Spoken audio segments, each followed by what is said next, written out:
What's up, Lions of Liberty fans? You can now support this show on Patreon and get exclusive access to bonus audio and video content, including Conspiracy Corner, Degenerate Gamblers, bonus segments with guests, and so much more. Head on over to patreon.com/Lions of Liberty.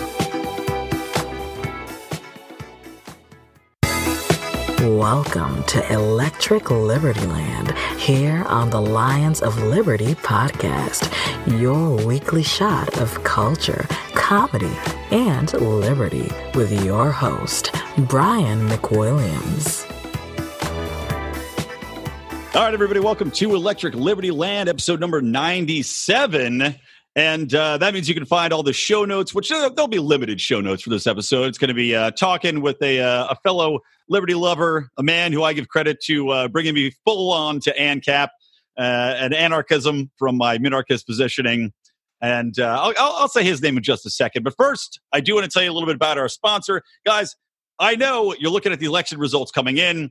I know we don't know what's going to happen yet. That's the topic of our show today. We're going to record this during the election results coming in. But should the liberals lose, you're going to want to have your guns handy. And of course, to make guns work, you need ammunition. So I want you to go to ammo.com/Lions of Liberty. That's so you can get a special coupon code. If you spend $200 or more, you get $20 off. And best part, you get to choose to give a donation to a pro-liberty group of your choice right on their website. Yes, 1% of every purchase goes to groups that support libertarian causes. And by the way, these guys are libertarians. The reason they wanted to support our show is because they see the world through our eyes. And they not only walk the walk, they talk the talk through their newsletters, through bylines on their website, etc. So again, ammo.com/Lions of Liberty. Okay, let's get into this episode. I teased him. Just like I can't tease my hair, you tease yours probably. But you know him, you love him from the Part of the Problem podcast and from his many appearances across the cable news spectrum, the one and only Dave Smith. Hey, what's up, Brian? It's good to be here, man. I'm happy to be back with you. I love your show and a big fan of the Lions of Liberty.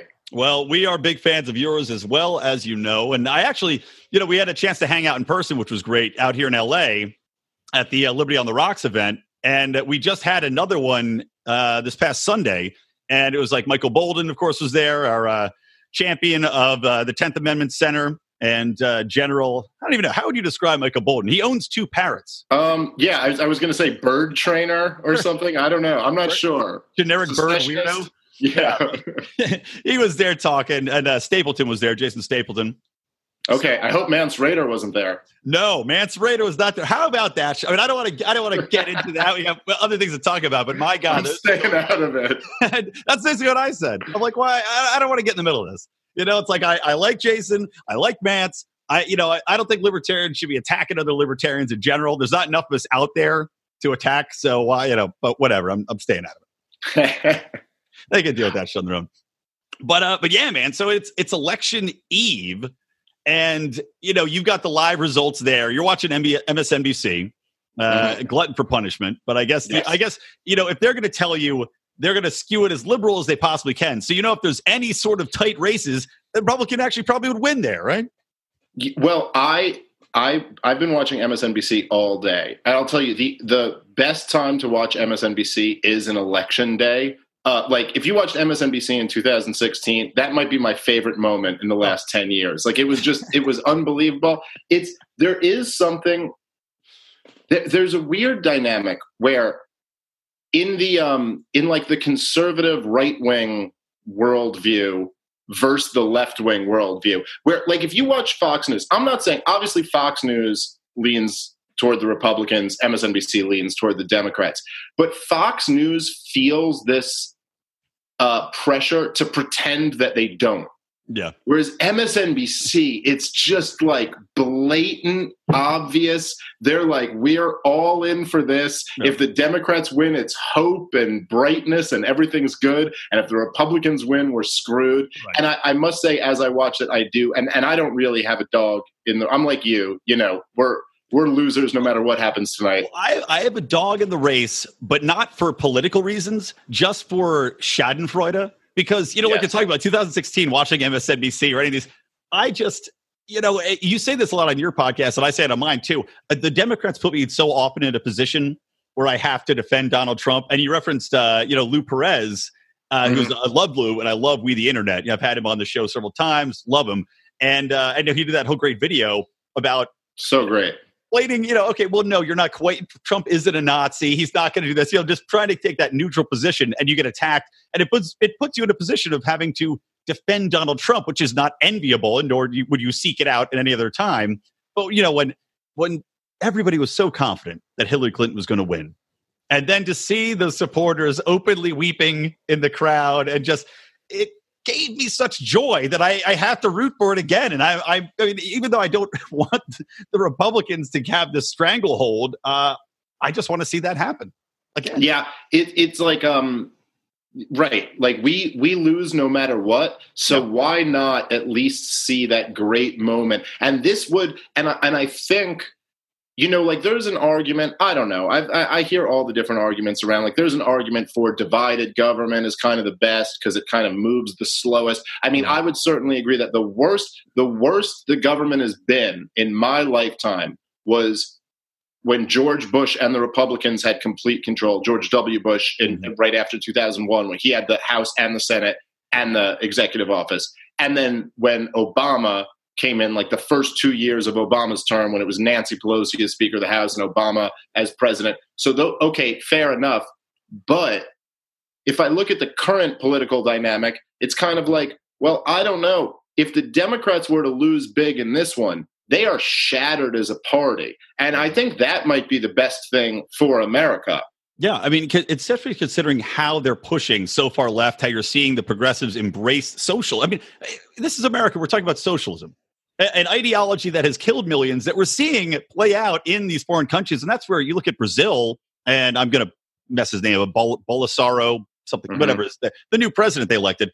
I mean, the guy is considered a savior in a way for these people, despite being a military man who's anti-homosexuals and has all sorts of questionable stances. But he's coming in and he's saying, look, if there's one thing I can promise you, I'm going to crack down on the crime because Brazil's dangerous as hell. You're getting kidnapped everywhere, and no socialism. I mean, that was basically it. This was, the Brazilians had a referendum on socialism. Yet as Americans, we're seeing the Democrats embrace it. So yeah, if they get slapped in the face, maybe it'll bring them back a little bit to reality. Maybe it'll shake them out of this whole. I mean, it's like I was making fun of Alexa Ocasio-Cortez the other day because she tweeted something like, the system as it exists right now isn't sustainable. And I'm thinking, how the fuck is adding $4 trillion in socialist programs going to make it any more sustainable? Right. So, it's like you're saying, seeing that get torn down would be fantastic.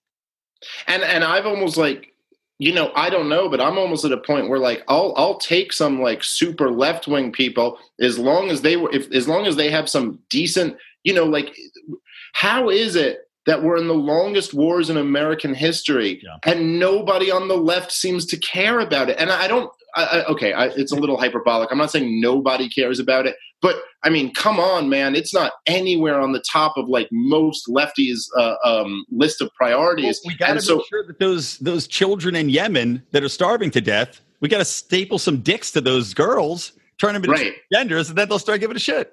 It's amazing though, because it's like they're so, it's like the feminists and people like that, like it's so about like the struggle of women in America or the struggle of minorities or even like you were saying, like transgender people in America. But no, because there's no sense of proportion. It's like, okay, yeah, whatever. Maybe there's some bad problems there. But how about the people of Yemen? How about the poorest country in the Middle East where they're starving to death or there's basically a genocide going on? It's crazy that, I was getting in a Twitter argument the other day with one of my friends who I went to high school with. And he's like a left-wing guy.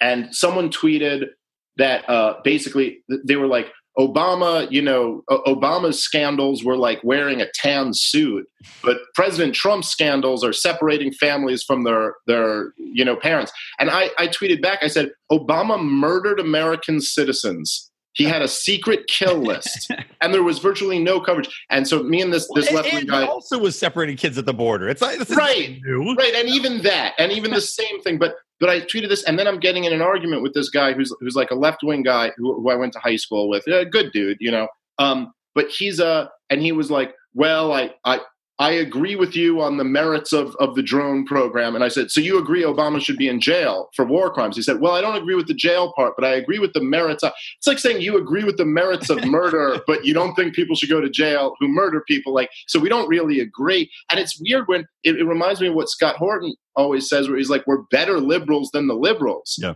And it's like, I'm sitting here telling you it's not okay to just murder brown people in Yemen because you decided to, and you're going like, well, it was Obama who did it, blah, blah. It's like, come on, man. Like, now that it's Trump, I had hope for the left after Trump won. I was like, well, maybe now that it's Trump and it's not Obama, you could be against the war in Yemen. But doesn't really seem like that ever came true. No, absolutely not. It's just, it's that empirically thing, like, it's my guy. And if it's my guy, I don't care because he's my guy. And if it's your guy, then I start to care again, type of thing.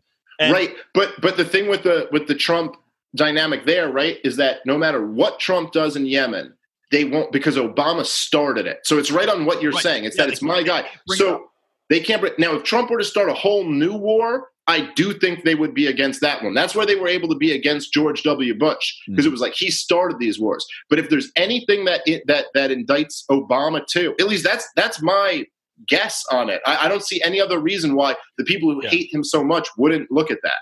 Yeah, no, I agree, man. Well, let me ask you this. Just getting back to the electoral topic at hand, I want to ask you a couple things. Did you vote? I presume not. No, I didn't. I mean, really, you live in New York City. I live in Los Angeles. There's not much point to it, even. And usually I do vote. Like I said, I've been booed for this many times, telling people they should vote. But I always use Ron Paul as the example. I said, look, Ron fucking Paul inspired me to be here, inspired you. Said, he was in government. There's one argument for getting into government, getting involved. But that being said, in LA, there's no point. It's all a bunch of Mongos. They're going to vote the way they're going to vote. And there were a couple things that were on the ballots which I would have liked to vote no on, but I just moved, so I was too lazy to register and go to another place. But it was like, a gas tax. They want to extend a proposition that would allow pretty much unilateral rent controls on any new buildings, which is just insane. And then the other thing they want to do was, I'm blanking on it. But anyway, so no, you didn't vote. You didn't get a voter sticker. And no. By extension, have you been able to go on social media today, or is it too maddening to see all these goddamn selfie stickers on all of these people that did vote? I went on social media at one point to just to tweet that my boy Louis J. Gomez is doing a show in Boston. So I just wanted to let a drive-by tweeting, try to help him sell a few more tickets. I'm staying away from the whole thing. But look, what you said about voting for Ron Paul, that doesn't prove to me whether or not it's a worthwhile. Look, if Ron Paul asked me to walk to Texas and high five him and walk back, I would do it because Ron Paul asked me to do it. Right. So whatever Ron Paul, the greatest human being on the planet, wants me to do, I would do. And I did say when I had Larry Sharp on my podcast that I was going to vote for him. But goddamn liar! I got a baby on the way. We had some things we had to do today. It just didn't end up happening. But a selfie though, you slap a baby on mama's belly, you got yourself a meme. Well, the baby's still in mommy's belly, so the meme doesn't work quite yet. I don't know. I liked some of the stuff he was doing. I had him on, and I wanted to give him my support. I went and performed for free at a benefit for his. I didn't actually. They gave me money, but I donated it to the campaign. But I was happy to do that. Lou Perez was on that gig as well. And it was a lot of fun. But I like some people who are doing libertarian things. It's just, to me, I don't know. It just didn't. It seemed like more effort than it was worth, and I'm just so disgusted by the whole process. And I'm in a similar situation to you. Like being in New York, it's just it means nothing. It's just a lot of aggravation. I got to get my ass to the polls, stand around with a bunch of assholes that I'm not going to enjoy my time with, and then hike my ass back home. But talking about Larry Sharp, though, we saw deplatforming. Liberty Memes got deplatformed. Free Thought Project got deplatformed. A lot of these anti-police pushback sites got deplatformed. And Larry Sharp got his website, or has got his Facebook profile shut down the night before the election. And that that blew my fucking mind, because I can see, okay, Facebook's pushing back on some of these websites what they say are altering content. I don't approve of it, but whatever. They're a private company, right? So we always say. But when you see voices like Larry Sharp get shut down the night before an election, that's where you really open your eyes and you say, this is complete and total horseshit. And then I read a story saying that, from Ars Technica, saying that this was directed by the FBI. Like all these, they shut down some like 100 whatever websites or Facebook profiles directed by the FBI. So at that point, and I've raised this question before, what do you think about that? Does Facebook have the entitlement to say we're a private entity now, or does it become a First Amendment issue because the fucking government is the one telling them to shut these websites down that are just politicians? Well, I mean, if you're asking, like, to me, it's like if you're asking what the policy is or what you should support, then it's like, okay, what I would be against is the government telling them to do that or the government having any involvement in that. And technically, no, I mean, right, like I'm not supporting a law that says Facebook can't do that. It's not a First Amendment issue. Is it a free speech issue? That's a little bit more, that's kind of debatable. But the problem is that the state is wrapped up in these organizations. Right. But I think what we should be clear about is what's going on here. And it's like if from a libertarian perspective, somebody is advocating socialism and you're like, okay, well, they have a right to do that. I mean, that's their First Amendment right. It's like, okay, maybe, but let's be clear about what's going on here. This is our enemy and don't misunderstand it. So what's going on here is that, and you got to think about this, right? Really, the internet and social media as we know it has not been around for a very long time. This is a new phenomenon. So in 2008, little bit of the internet existed. In 2012, little bit more of it. 2016 was the first social media election where the guy who became president was just tweeting directly out at people and driving the news cycle with his tweets. Now, 2008, 2012, who was the candidate who dominated the internet? Yeah, Ron Paul, the greatest candidate who's ever run for president. For money bombs, man. People use that same technique today. Was breaking records. I mean, this has kind of been buried, but people like me and you remember this stuff. And so that was the guy, right? And this was something they were a little bit concerned about, but it wasn't enough to be, to like tip the scale. Yep. But come to, when 2016, it was a whole different world. And the people in the mainstream media, they lost their grip. We don't rise to the level of our expectations. We fall to the level of our training. Those epic words from Archilochus can sum up your ability to succeed or fail in business. I want to recommend Conversation Mat Time to our listeners as a way to hone your one-on-one conversation skills in a role-playing session that can help take you to the next level. During 25-minute sessions, you'll work through the best way to approach that raise, that interview, or that relationship with a practiced professional that will provide the confidence and experience you need to get paid what you're worth or take that interpersonal risk you've never been able to conquer. Just like in jiu-jitsu, the difference between a novice and a black belt is mat time. Train to win.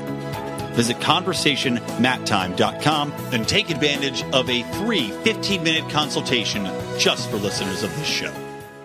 The internet effect was at first that Ron Paul was getting all of this traction. And then, you have this dynamic where whether it's like Joe Rogan or Ben Shapiro or Dave Rubin or Alex Jones, these guys have huge internet followings, man, like ginormous, way bigger than a lot of the big shows on CNN and MSNBC and stuff like that. And so it's like they see this happening. And you could see back then in 2008, 2012, after the Ron Paul campaigns, this is when they started making moves to try to regulate the internet. You had these bills that failed, the SOPA and PIPA and these other things that failed, but they were trying to regulate the internet. And then, eventually net neutrality did come in and they got the FCC got their foot in the door. They were kind of pushed back now, but this is just the next step in trying to shut that down. And if come on, man, it's like the Trump-Russia investigation. Let's be honest, it had nothing to do with what they claim it has to do with. The internet stuff is not about hate speech. It's not about fake news. It's about regaining control of the narrative. They're not going to give this thing up without a fight. Yeah, without a doubt. And I'm actually seeing for the midterms now, I didn't read the article and I wish I had at least looked into it, but just touching on this, I saw some other article saying, well, the Russians are using different tactics for the midterms. Just like, what's a fucking different tactic are they using? Are they tweeting rather than buying Facebook ads for $100? And it's like, and I mean, I was talking to coworkers today And they're still talking about Russia, saying, Trump was helped by Russia. Why? Why are we still talking about this? And that's one thing I'm shocked. Like, they've dropped a lot of it. We're seeing nobody's saying a peep about Kavanaugh anymore. The Democrats, once he was in there, they gave that up. Doesn't help that the two out of the three women now have been exposed as complete frauds, making shit up.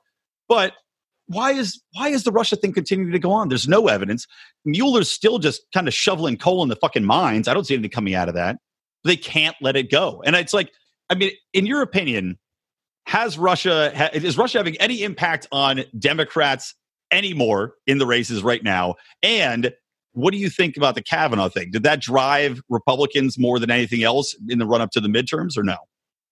I think, I mean, I don't know, but there seemed to be some polling that suggested that it got Republicans more excited, because I think there's a weird thing now where, and this is kind of just the state of America in 2018, the whole system isn't working the way it used to. It's not working the way it's supposed to. And even when they were like, tarring this guy in the press, it was like, a lot of people could just see through it right away. Yeah. So right now, the problem is that they don't report on it the way they should, which is that for that whole circus, like you just pointed out, two of the three people, one of them admitted it was wrong. The other one was so obviously full of shit the whole time that you should have just seen the one was saying she was gang raped, or there were gang rape parties.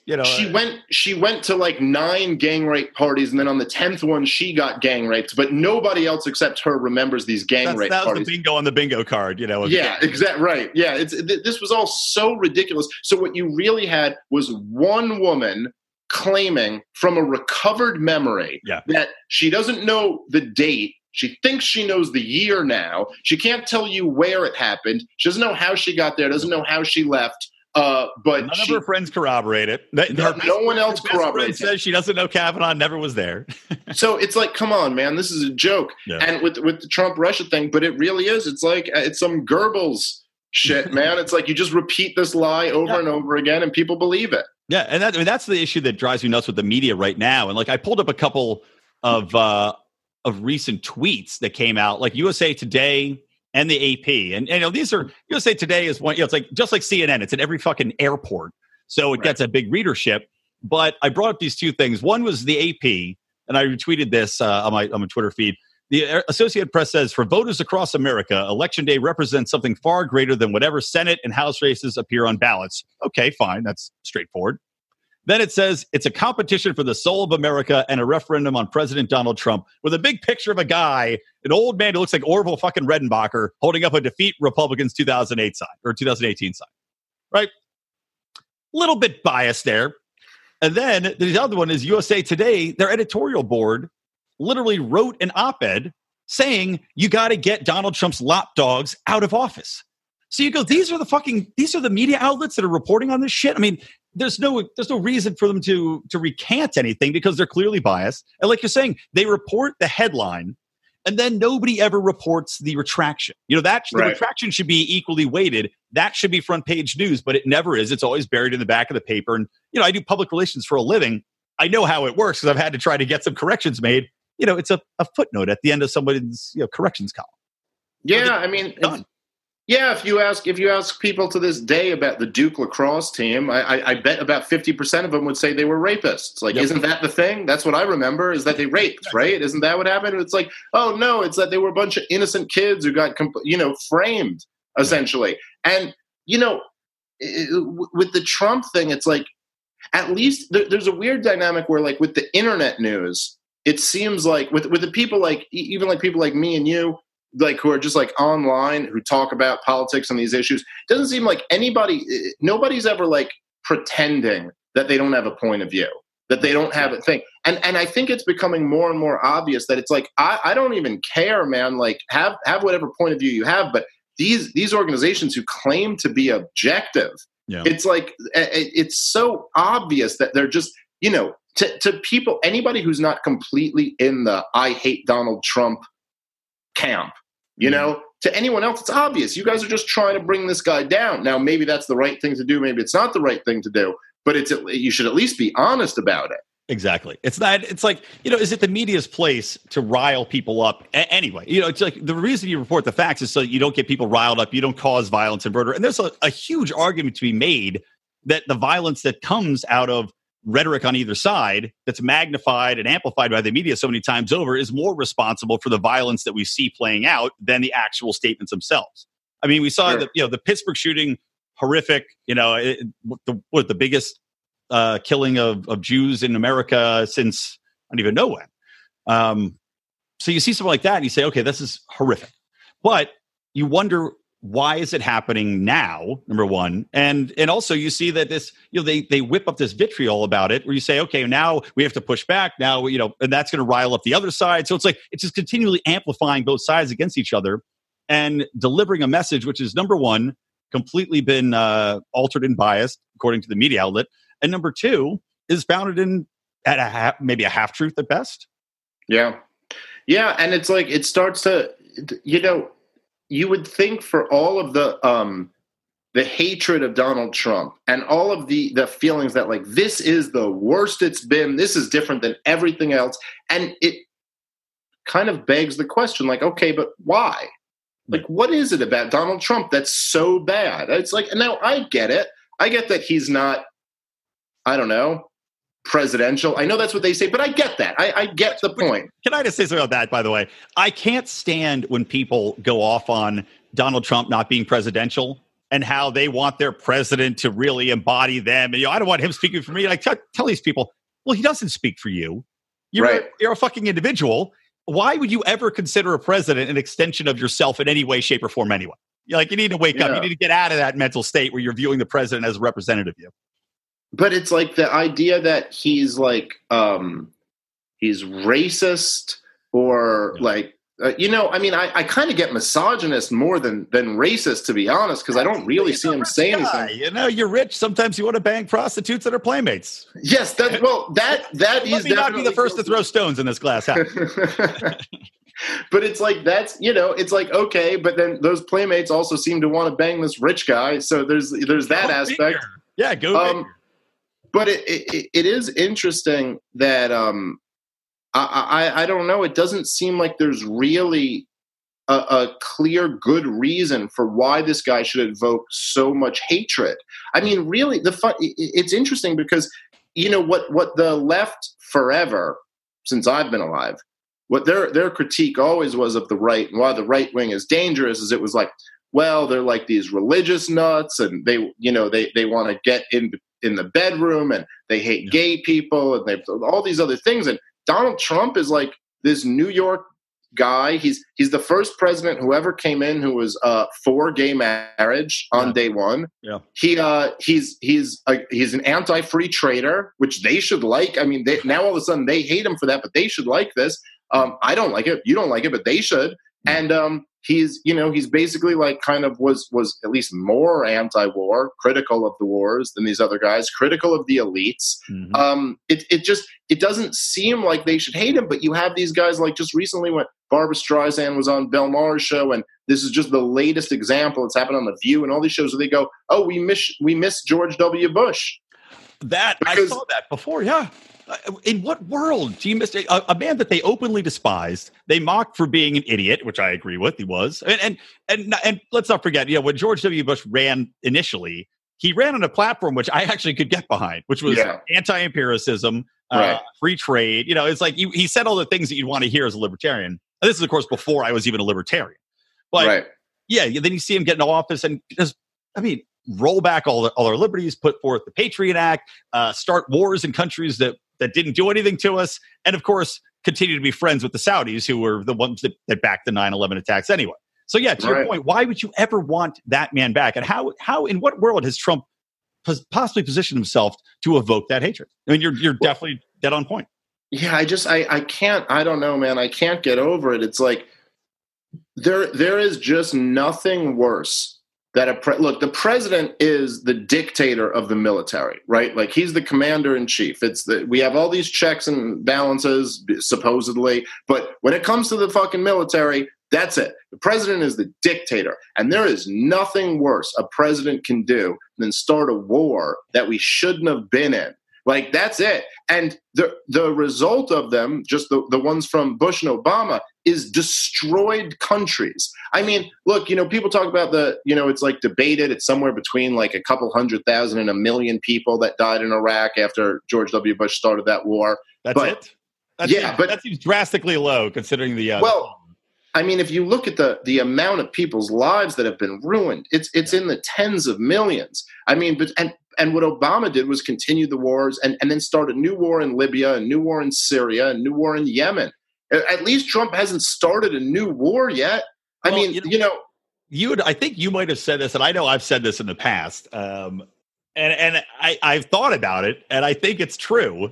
As of right now, as of today, I would say that Donald Trump is actually the most libertarian president of my lifetime, personally, of my lifetime. Yeah.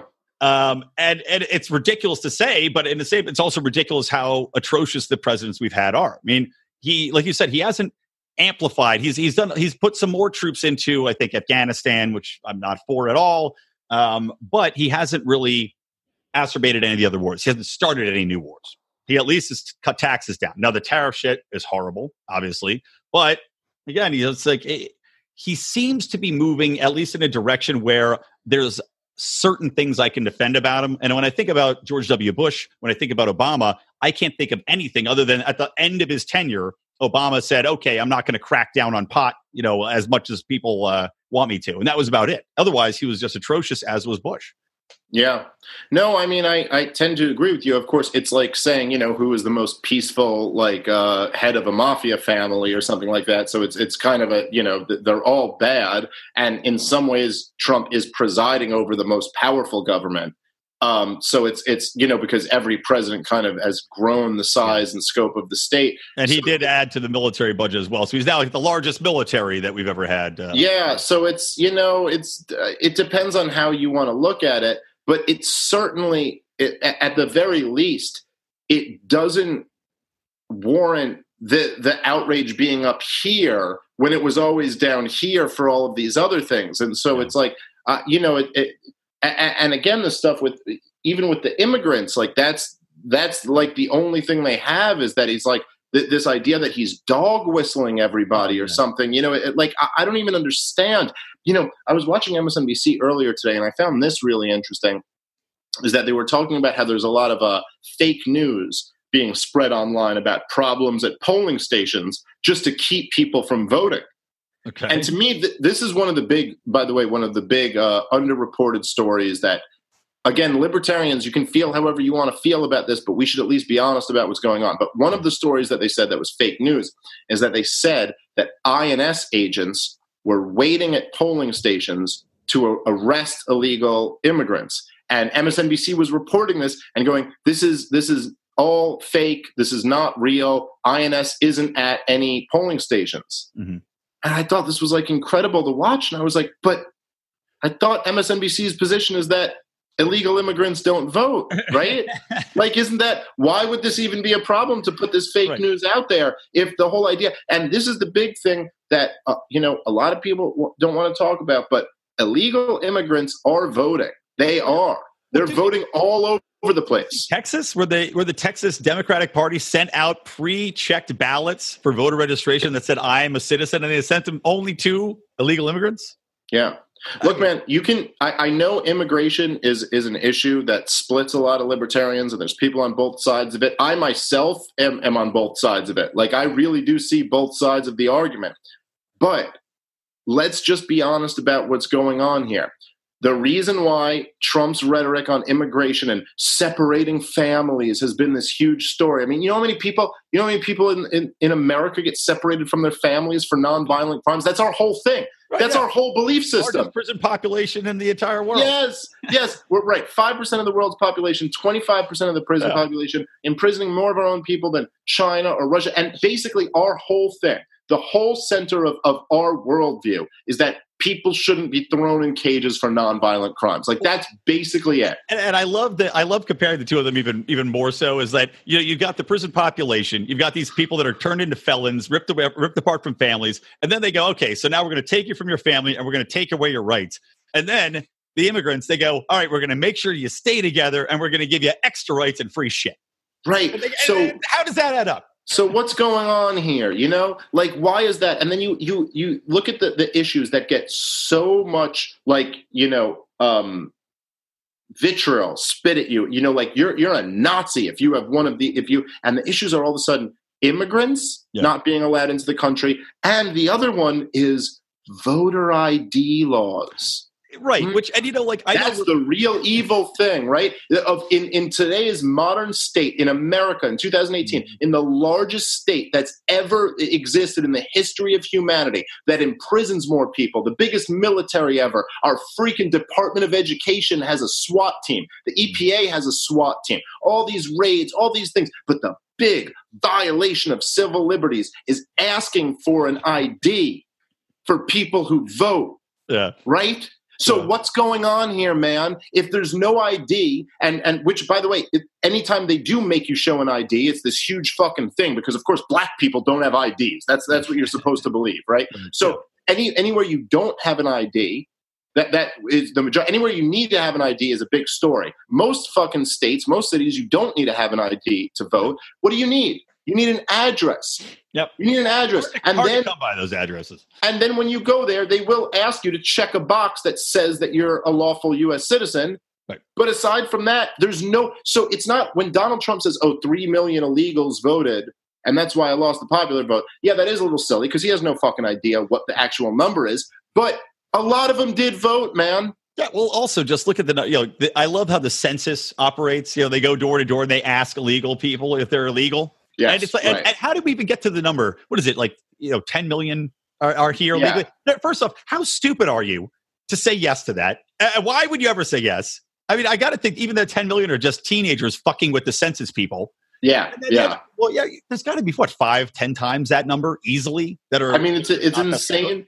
It's insane that we would even treat that number as a serious count. But it's like, okay, fine. Let's just be honest about what's happening. And I get all the arguments on the other side. I want to abolish the Department of Homeland Security. I don't want to expand it. I don't think the Republicans are good and the Democrats are bad. Like, I'm not into any of that. But let's just be honest what's happening. When the Democrats are framing the issue this way about immigrants and about voter ID, it's all about them getting more votes. Of course. That's what it's all about.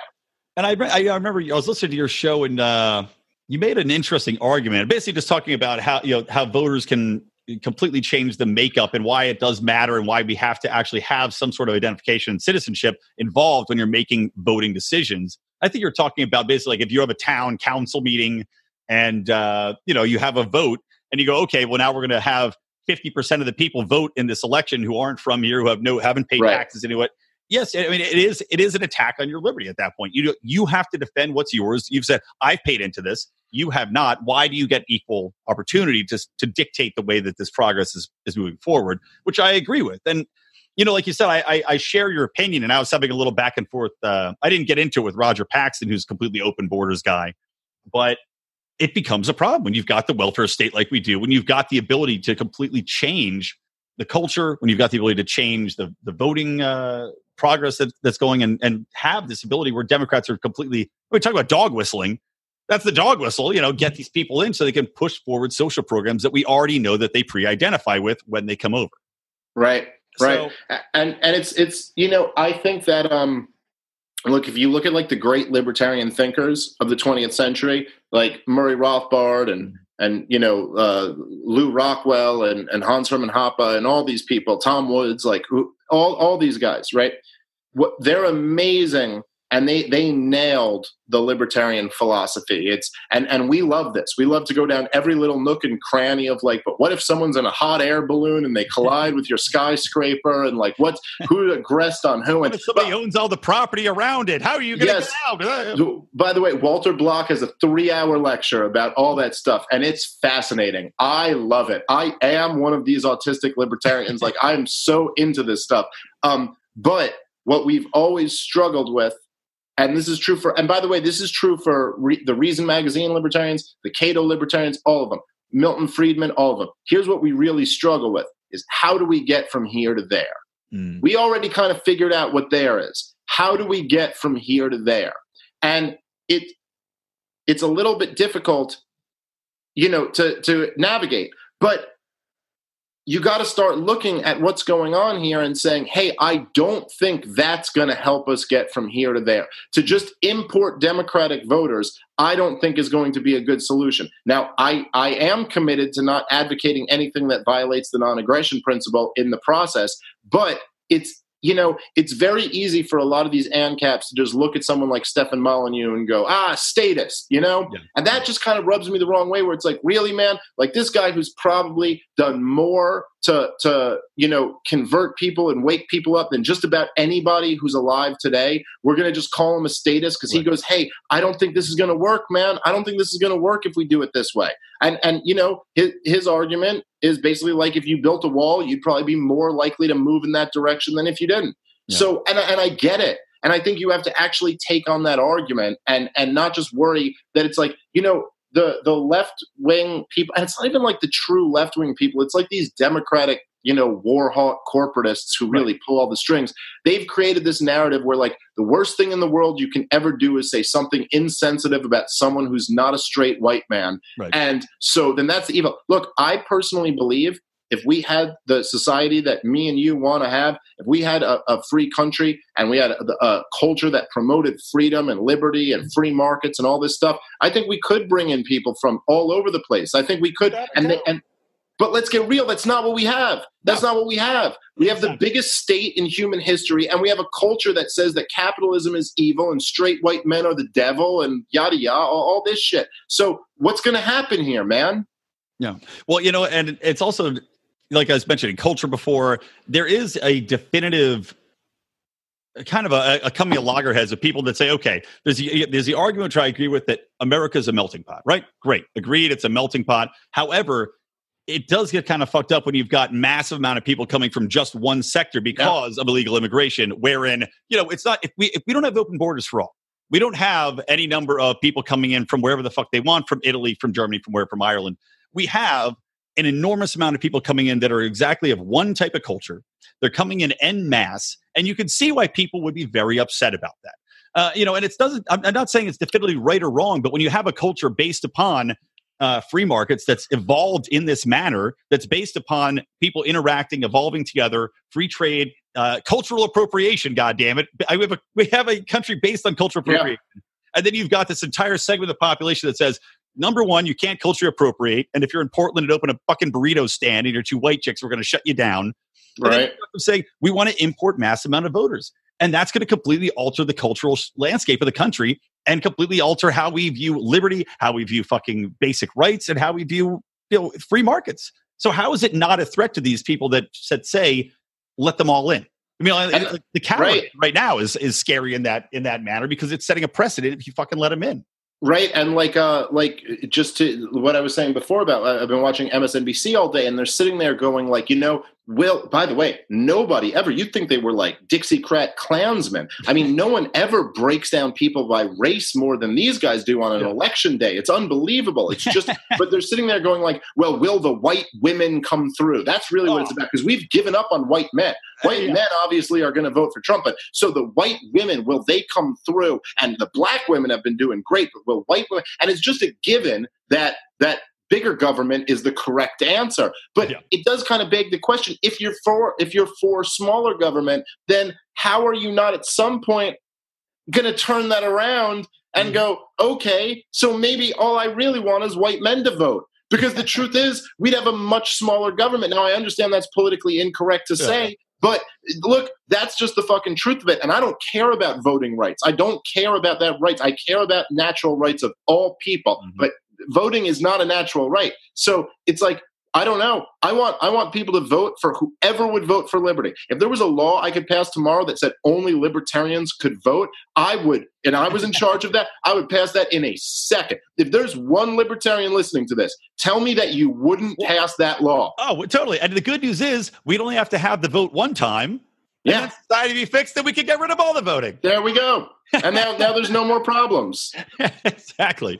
And then you have to cancel your podcast. Yeah, I might have to, or just I'd have to morph it into something else. Right, yeah, the Dr. Spock baby time Christian conservative. By the way, can you every god? I'm I'm starting to have. I think I'm going to try to have a baby with my wife just because you talk about babies so often. I'm like, I don't know if I can listen to this podcast anymore. I just talk to this goddamn baby all the time. You might have to. That's my new rule. Is only parents can listen to the podcast. Once I'm a parent, and then I can start lecturing. By the way, before we get off the caravan topic, how much do you think the Democrats were just begging for the caravan somehow to make it to the border, and then just like, come on, Trump, have that military start mowing them down? Like, I'm surprised they weren't shipping them to the border, just hoping that Trump was going to kill one of them so they could get a big boost and have media coverage out the ass. Yeah. And of course, by the way, I tend to agree with you, but I did think that was really stupid for Trump to say that we're going to shoot people if they throw rocks. I mean, that's a really stupid thing. What are we, Israel? But it is right. But it is, but it was like a weird, it just creates this weird dynamic where they're like, you just see these things on like CNN.com. I saw this article. It's like Trump, wants to shoot at nonviolent people passing through. And it's like, well, I mean, he did say if they throw rocks, so it's not like they're completely nonviolent. But right. I did think that was stupid. And I think that the caravan, was ultimately, I think it probably worked out better for Trump and the Republicans than it did for the Democrats. Yeah. So if George Soros was paying for it, I think it was a stupid thing to pay for. But it's just like my buddy Owen Benjamin, who I know you've talked to before. I love Owen.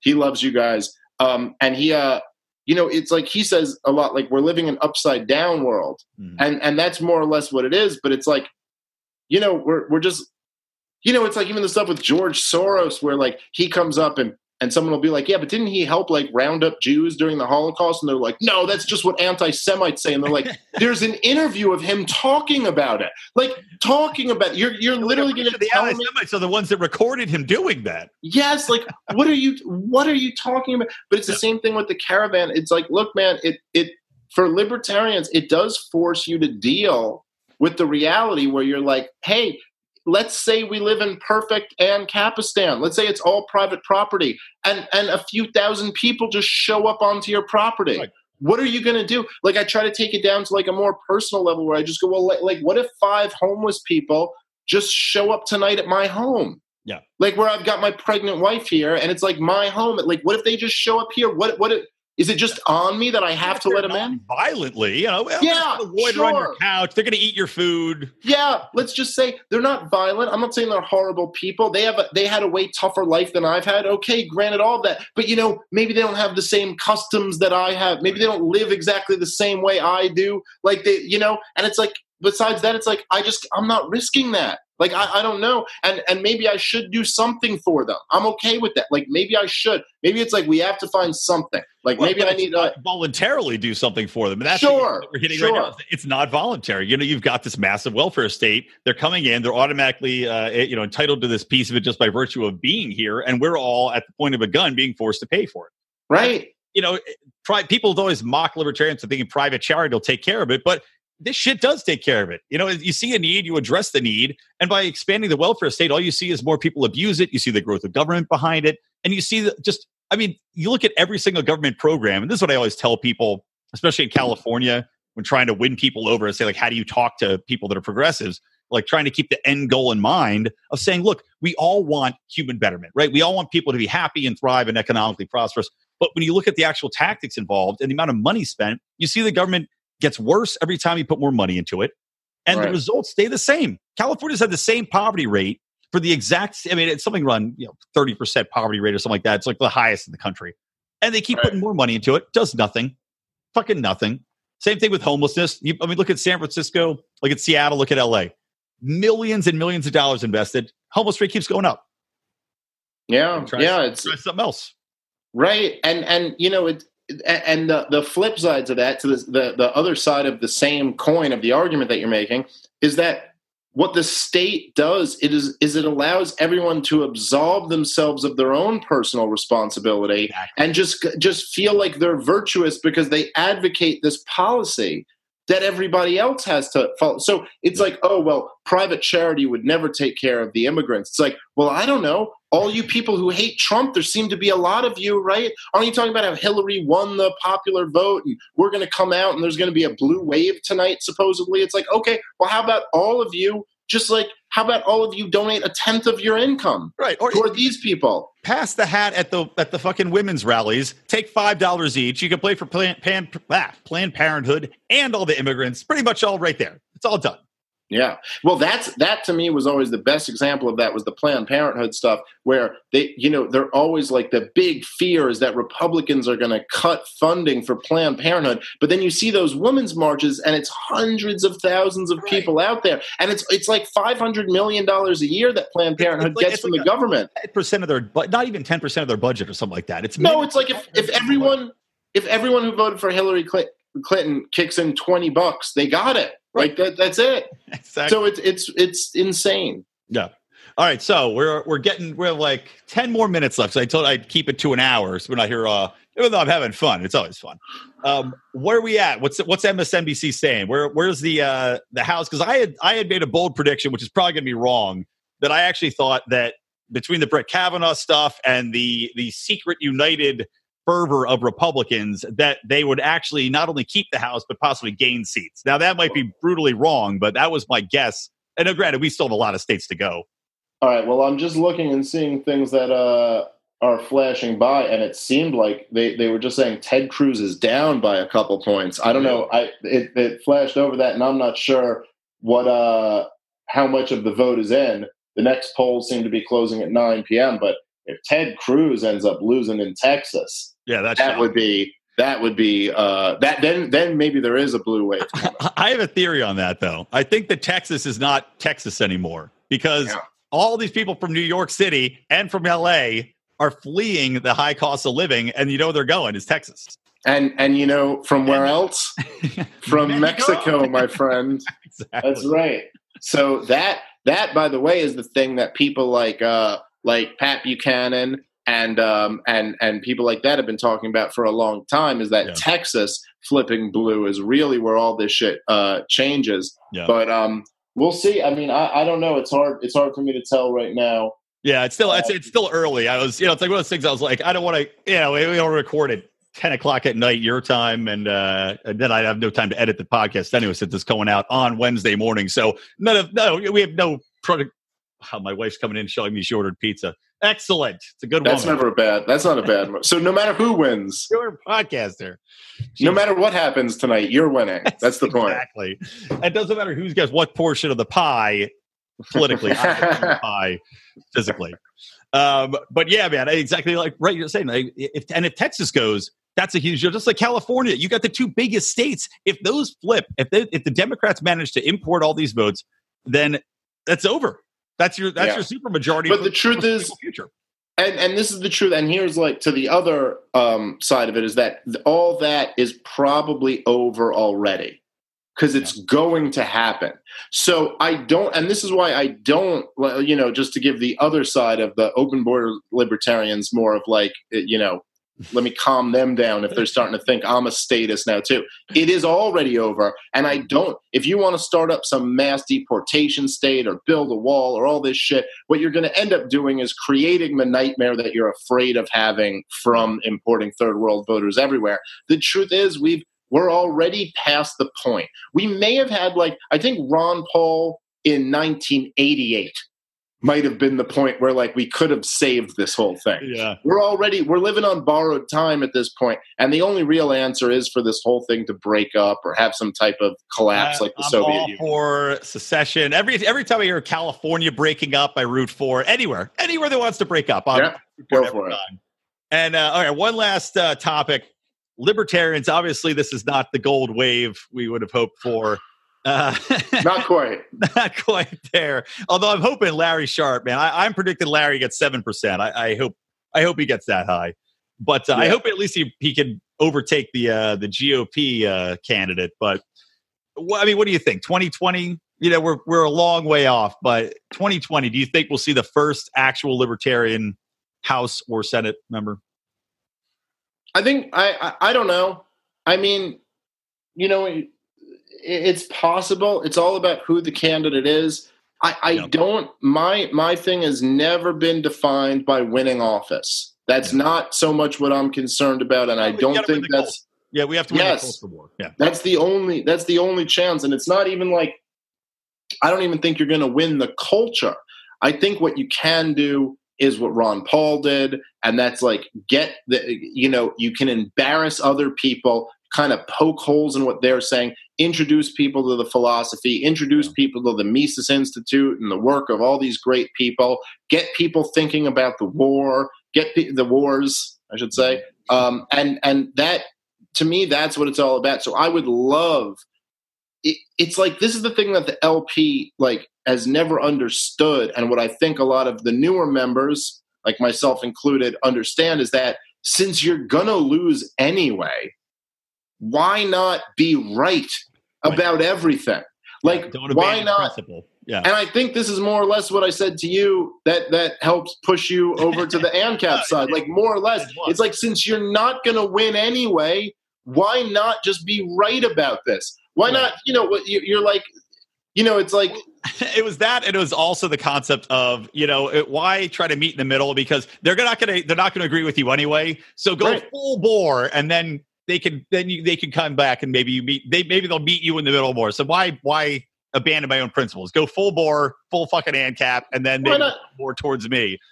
Yeah, and you can still kind of meet in the middle. You can be like, well, this is what I believe, but I'll compromise on this. But at least, like, say what you believe. And to me, it's crazy, especially after the Ron Paul movement, where you just saw thousands of young people, like, no disrespect to the Lions of Liberty or myself or Mance Raider or any of these other guys, but it's crazy to me that we're it.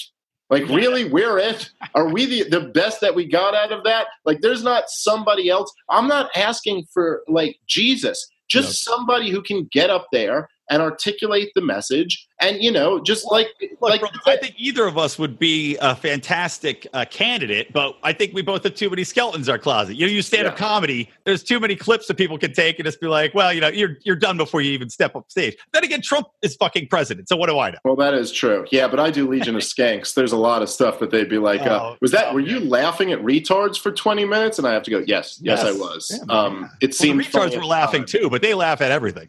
Yeah, they were. It goes, in my defense, it seemed funny at the time. I don't know, but exactly, man. I just one more thing on that, talking about poking holes in it and mocking people. That's one thing, and I just, like I said, this Liberty on the Rocks event. I thought we were going to do a group podcast like we had done when you were there, and that was wrong. So I had to do a talk for like 20 minutes, and I was like, like drunk Saturday night beforehand, going, what the fuck am I going to talk about? But that was us. Like, we need to take, libertarians have a perfect position to own mockery. I mean, we're the most objective. We've got principled positions, and we've got people, which, some of us are, down the autistic rabbit hole for sure, but we've got enough funny people, man. Like, start mocking these assholes. The left doesn't own mockery, and we know they can't take a joke because they can't take that NPC thing, which was hilarious, by the way. Oh, yeah, it's great. It's brilliant. And the fact that they started banning it tells you that hit so close to home that they just completely lost their minds. Yeah, there's something really, really interesting about that. That was like the most brilliant meme mocking of all. And because that is, and the reason why it hit so close to home is because that's literally what they count on.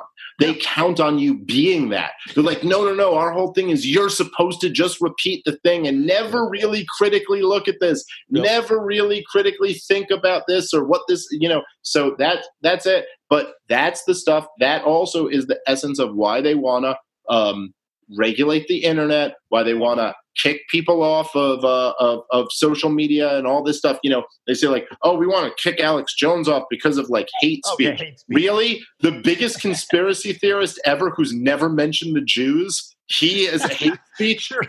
You could not ask for any better out of anyone. The guy is literally saying lizard people are going to kill all of humanity, and he's never once mentioned. He's the only conspiracy theorist on that level who's not like a hateful person. It's like, but the people that are hateful Jew hate, the people that are actually anti-Semites with the conspiracy theories, they're still out there. They get primetime spots on the news. They love those guys. Because they want that to be the Trump supporters. Like that's so. It's like, no, that's not what's going on. Here's what's going on. Alex Jones has a huge audience of people who love Donald Trump and own fucking guns. Yep. That's what's going on. Oh, did he say something about Sandy Hook? Really? That's why they banned him in 2018? Because he said something about the Sandy Hook shooting that he took back a long time ago? Right. It's like, no, we got to start seeing what's really going on here. And like you said, make fun of all of it. I don't know. Spread the message like Ron Paul always said. What else can we do? Well, conspiracy theory on Alex Jones. I think that Alex Jones, just like you ever see that Mel Gibson movie where he's a conspiracy theory guy? Yeah. Right. With what's her name? Julia Roberts. Julia Roberts, right. So he hits on, he's got tinfoil around his house. He hits on one. He's got a newsletter he puts out, once a week. But he hits on one conspiracy that's true. And the government's like, we got to fucking kill this motherfucker. I think that's Alex Jones got one thing right. He got some, maybe it's the gay frogs. I don't know. But he got one of them right. And the government was like, nope, he's done. Well, to be fair, he's got a lot of them right. Yeah, true. He has. All right, dude, this is awesome. I said part of the problem, I think most people know you, but tell them about your podcast. Tell them about any shows you got coming up, where they can find you, view you, everything else. Yeah, man. Part of the problem, Legion of Skanks, my comedy special, Libertas, all available at gasdigitalnetwork.com. All that stuff. That's fine. Beautiful. And you're working on another special right now? I'm working on it. I'm figuring out over the next month or so. I'll figure out. I might put out an album or another special, but either way, 2019 there'll be another piece of work from me. All right. Well, there'll be several pieces of work: a baby and a special. That's right. Yes. The question is, which one will resonate with libertarians more? That's right. Yes.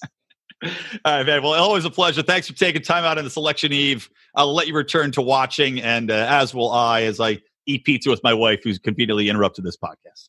That sounds good, man. Always a pleasure to talk to you, Brian. Be good, brother. All right, will do. All right, guys. So from Dave Smith, I want to remind you guys to listen to Mark Claire on Mondays, listen to me Wednesdays, listen to John Odermatt on Felony Fridays, and from me, Brian McWilliams from the Lions of Liberty and from Electric Liberty Land. Always stay plugged into liberty.